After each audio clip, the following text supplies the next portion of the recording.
Good afternoon, Big Lou. It is currently probably around 5 o'clock here in Badass, which means 10 o'clock there, which means you're probably in which period? It's a Monday, and that means... I have no idea. The third period? Yeah, you are now in third period.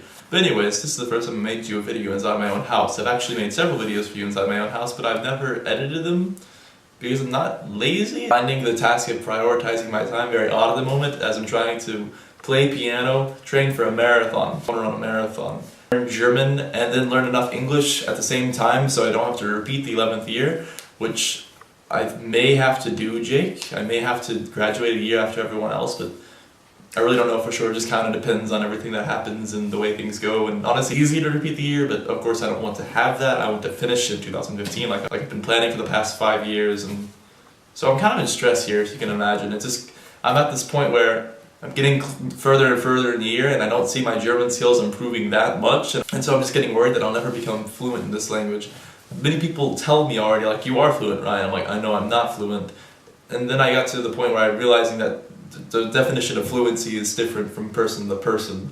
For example, I can go throughout Germany, I can talk with people pretty well, pretty decently.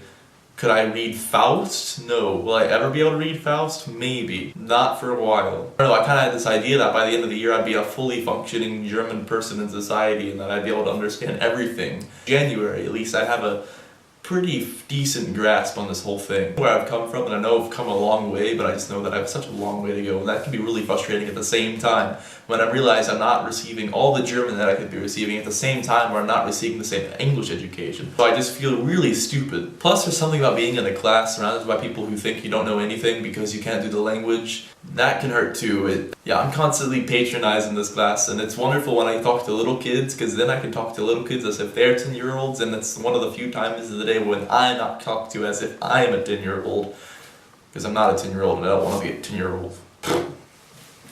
To be honest, life is good here, and I'm enjoying every single second. I really can't describe just how beautiful it is, just the experience of knowing what you're doing, where you are, waking up in the morning and seeing, oh, I'm in America, I'm in Germany, and I'm training for this marathon, which I have no idea if I'm going to be able to do. I plan this 8-mile route, which starts at one castle in my neighborhood, goes through another city outside of my city, and then goes through to another castle that's in my neighborhood. Just the fact that I can see 2 castles in an hour, it's a nice feeling. And I don't know, there's just something about this whole thing, like knowing that you're an exchange student in this far place and what you're doing is cool and you're learning so much, and I'm going to be pretty bored when I get back to English where I don't have to work just to understand what people are saying and not have to actually just work. Yeah, I think I'll be very upset when I'm back in America and I have to start thinking and talking in English again. People have asked me, am I thinking in German or like thinking in English? And I really can't answer that question. I think it's a combination of both. I'm thinking in German. It's not really that I'm thinking in German, but I don't have to think to speak German anymore. It's just coming naturally. Whether or not I have to think like a half second before I say what I have to say in German, that's a question that I'm not going to be able to answer for some time. But at least now I can talk in German at a decent level rate. It kind of depends on who I'm talking with. With some adults, I'm just really, really good at talking, and my German just comes out like a beautiful thing. But when I'm with kids make me, like, kids of our age, teenagers make me nervous, and when I talk to teenagers, I just kind of just derp up and say the wrong adjective ending and make myself look really stupid. Life here is going pretty well. On Sunday night, we had my friend Katie Mix, she had a Thanksgiving at her house, and there was a bunch of people from my exchange year there that I hadn't seen since August, people who live like 20 miles from me, but I just hadn't taken the time to go see them.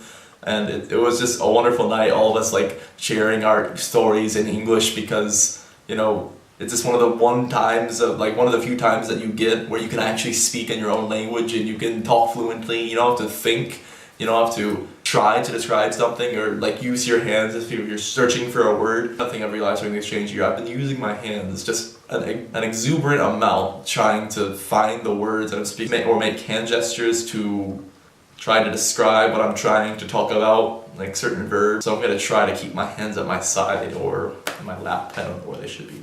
Got that Will Ferrell quote. My last video I asked you about your kids and what you responded to your kids, and now I'm going to respond to my own question that you asked me. which is getting kind of complicated, by the way. My kid's name, start with the boys. Avi. Why? Avi's a cool name. Florian. Why? Because it's a German name that I think is cool that you can call someone Florian, Flori, or Flo. I would really love for my kid to be named Flo. And 3, him. I had no idea I was really set up on the old Avi and Florian idea. Okay, now for the girls. 1, Eleanor. Why? Because it's an old name that I think is cool and that people don't have anymore. Plus it's in a Beatles song. 2, Catherine. Why do you ask? Because I always thought that I would have a child named Catherine, and then her initials would be KC, and then her nickname would be Casey. I'm weird like that. And 3, I really have no idea. I'm just gonna go with 4. Then you asked me this other question about like if I could take one job occupation that was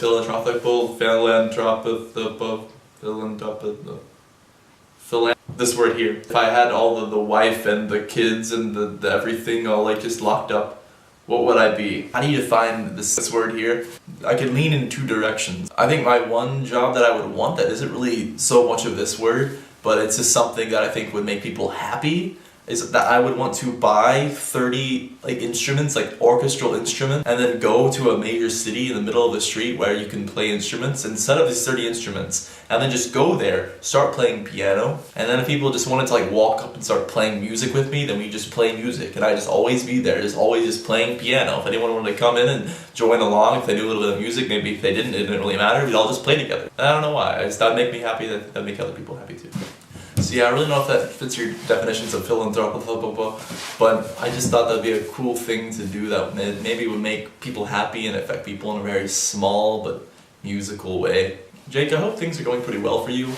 I know you're pretty disappointed, maybe not in yourself, maybe just in the situation that you had to drop out from the play. And I hope you understand that that's an okay thing. I think kids like you and I, we always try to do everything. I mean, we literally try to do everything. I don't think either of us have ever had a moment where we just said like, no, that's enough. I think we've done it. We've accomplished everything that we've tried to do. I mean that in all the tasks that we've tried to do, we've succeeded pretty well in accomplishing everything and throwing everything together at the last second. For example, you doing your Atlanta weekend with the Knowledge Bowl and directly going to governor school and all that. It works out, and I think, yeah, junior year, both of us were gonna see eventually that not everything was gonna work out, and glad that you found that earlier in the year rather than later in the year, because now I think you can kind of use your time a little bit more wisely and knowing that you don't have to do everything and it's okay. Honestly, I think college is gonna be okay. I think we've spent way too much time worrying about it and the money and the going to places and things, and I know we're both kind of bound up on success, but if anything, I've realized that this year is gonna take down my GPA from somewhere up here to somewhere way down below the earth. And at first that made me kind of upset, but now I'm to the point where I'm pretty okay with that. I don't really care about my GPA, I care about like my scores, but I just think, and it's not even the fact that what I'm getting is worth it, it's just that this year's made me realize like I'm not a number, and you're not a number either. You're not a number in the fact that you're not your GPA, you're not a number in how many things you do outside of school, you're not a number in how many piano pieces you can play or how long they are that you can know by memory. You're just you're one person, you're one number, you're one thing, and no matter how much you do or how much you don't do, that number will never change. You will always just be one, and I will always be one, and we will always be equal to one another, and that's what's important. I hope you're doing okay, and I hope you realize that one is always equal to one. Whether or not we have really large values of one, or whether or not or unless you consider all the infinite numbers between 0 and 1 and 0 and 2, which, by the way, I'm still gonna hit you back for that someday. That rhymes. I'm trying to search my head for some good experiences that I could be sharing with you, but I really don't know. Like, I'm having a lot of cool experiences, but really the cool experiences is just the daily life, the in and out, the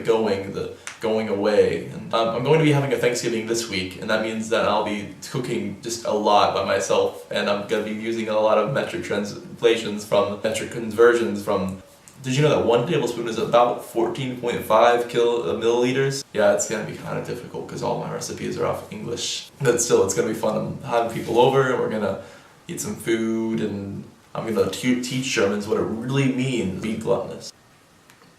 I had a goal with some of my videos that I would start to teach something, or at least share like the cultural differences between Germany and America. I've been trying to like put out one video, like just one super long video about everything, and I just don't think it's gonna work, so I think it's easier to go in like little pieces. I have this one video that hopefully will get out in the near future where I'm gonna show just stark differences, like 50 or so little tiny differences. Like, for example, the light switches here are always different than the light switches in America, and little things like that I'm gonna show. That's one of the biggest differences between America and Germany. There's still many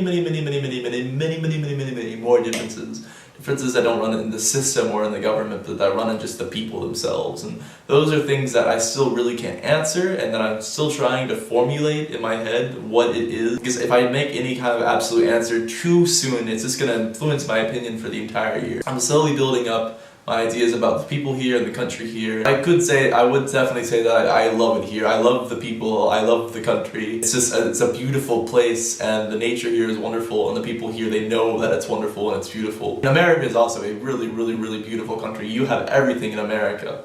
But the difference in America is that most people live, well, no, I really don't know what the numbers are. It's just that I guess I'm just used to my Memphis life, where we live in the city in Cordova, and the most beautiful thing in Cordova is probably St. Benedict, the prettiest part of Cordova, and that's not really saying much, I'm not really sure. But here, I'm literally in the middle of the forest. I have to ride my bike every single day, 8 minutes, across a bridge, over a canal where there are ships going underneath the school. And in the background I see a little mountain and the sunrise to the left, and it's really cold, but it doesn't matter because I'm just appreciating the beauty so much. Every day before, on the way to school, I have to pass through by my cow friends, and it's just nice. It's nice being in nature.